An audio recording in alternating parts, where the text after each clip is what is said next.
Kinder, jetzt brauchen wir so richtig leckere Weihnachtstorten, die uns über die Feiertage hält. An Heiligabend, erster, zweiter Weihnachtsfeiertag, kommt ja die Verwandtschaft diesmal schwungweise. Und los geht's mit dem Leckerboden und dafür brauchen wir Zucker. Aber Vanillezucker darf natürlich auch nicht fehlen. Butter dazu und schaumig rühren. So, gucke mal schön. Sag mal, habe ich vorhin gesagt, schaumig muss natürlich cremig sein, ne? Und jetzt kommen dann die Eier dazu.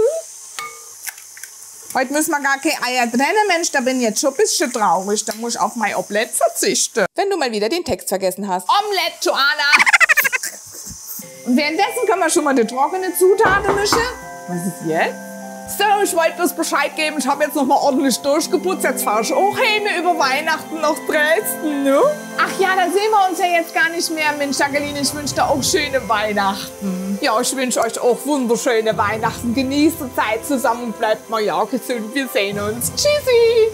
Ach, unsere Jacqueline. Backpulver habe ich jetzt schon, das Mehl, jetzt noch ein Backkakao dazu. Ein paar gemahlene Haselnüsse, ein bisschen Lebkuchengewürz, Prisele Salz. Und alles schön vermischen. Und das geben wir jetzt auch ganz langsam löffelweise mit rein. Und 1 fix 3 ist so, da ist schon fertig. Das geht ja bei uns ratzfatz. Und jetzt habe ich hier schon meine Springform vorbereitet. Die tue ich immer unten bis die Eifette, ne? Und auch an der Seite lang, gell? Und da habe ich mir dann hier mein Boden zugeschnitten schon aus Backpapier. Und den legen wir da in die Mitte, dass wir den später schön abkriegen. Und Neideteig. Mensch, ist das ein schweres Ding. Es haben auch schon oft von euch welche gefragt, ob es unbedingt sein muss, mit einer Maschine zu arbeiten. Ihr könnt natürlich alle Teige, alle Rezepte auch mit einem Handrührgerät oder ich habe auch ganz viele Rezepte, wo ich den Teig mit den Händen knete. Also man braucht nicht unbedingt eine Küchenmaschine. Das geht auch so, hatte Oma ja früher auch nicht gehabt, ne? Ach, das duftet so richtig schön. Und jetzt geht er in den vorgeheizten Ofen. Der Boden ist jetzt schon abgekühlt, den habe ich schon verkehrt rum auf die Torteplatte platziert. Und das duftet, kann ich euch sagen. Und weiter geht's schon mit der Füllung. Und dafür habe ich die Äpfelchen gewaschen. Die müssen wir uns jetzt vierteln. Dann noch das Kerngehäuse raus und Nummel durch. Und dann gleich mal würfeln. Und dann geben wir es ins Töpfchen. Und da auch gleiche Zitronensaft dazu, dass sie nicht braun werden, gell? Bisschen umrühren und weiter geht's so gleich auf den Herd. Bisschen Apfelsaft dazu. Zucker. Einen echten Rum. Klimper, klimper, bei der Joanna klimpert's immer. Und ein bisschen Sultaninen oder Rosinen. Wenn ihr es nicht wollt, könnt ihr es natürlich auch weglassen. Und dann lassen wir das Ganze ein bisschen aufkochen für 4-5 Minuten. Während das hier hinten so richtig schön köchelt, hauen wir uns schon mal unsere Torte-Ringle um den Boden drüber, Joanna, über den Boden drüber halt. Und dann die Torte-Randfolie an oder dazu, die haben wir schon lange nicht mehr gehabt. Das ist jetzt eine, die ist ein bisschen verwurstelt, weil ich die halt immer wieder verwende. Die kann man nämlich abwaschen und dann wieder einrollen und fertig. Beim nächsten Törtle geht's dann nochmal, ne?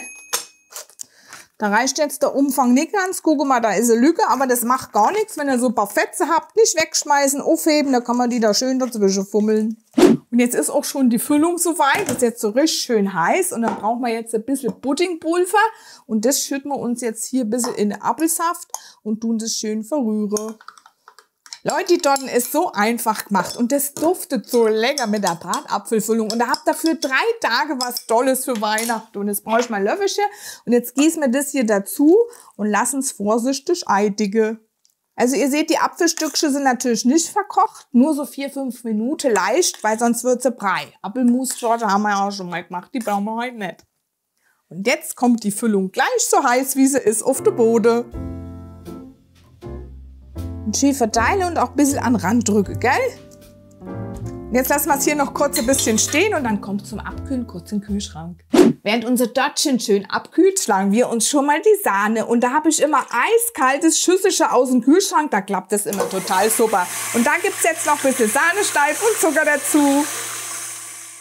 Und achtet auch immer schön drauf, bei der Sahne nicht so lang schlagen, weil sonst wird es nämlich Butter und die flockt, so ist sie genau richtig. Und jetzt geht's ruf aufs Törtchen. Und jetzt noch schön glatt streichen. Einmalig hier geht das, kann ich euch sagen. Und jetzt geht's ab in den Kühlschrank. Während das Törtchen abkühlt, tun wir uns gleich ein paar Mandelblättchen anrösten. Da gibt's so richtig tolle Röstaromen. Und jetzt tun wir es zurück ins Schüsselchen und lassen es abkühlen.